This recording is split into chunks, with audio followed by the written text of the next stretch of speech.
Welcome to our channel. Today we how to activate SchemaApp for automated schema and SEO step by step clearly.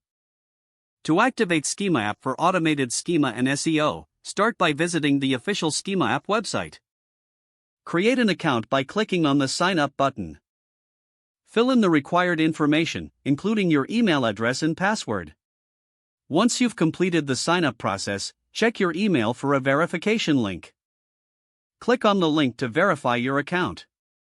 After verification, log in to your newly created account. Navigate to the dashboard where you'll see various options for schema markup. Select the Add New Site option to start integrating your website.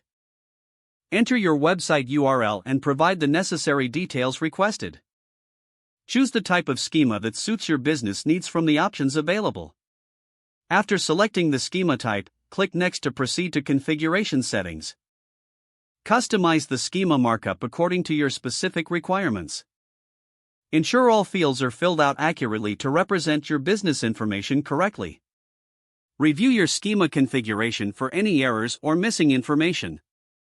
Once satisfied, click the Save button to retain your settings.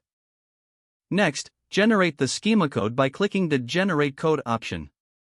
Copy the generated schema code to your clipboard.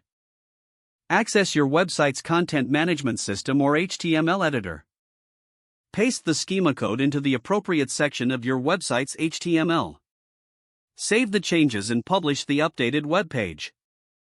Return to SchemaApp and use the Testing Tools feature to validate your schema setup. Input your web page URL into the testing tool and run the test. Ensure there are no errors reported. If there are, address them accordingly. After validation, your automated schema is now live and functional for SEO purposes. Monitor your website's performance through Google Search Console to see the effects of your schema activation. Regularly update and apply new schema types as needed to keep up with SEO best practices.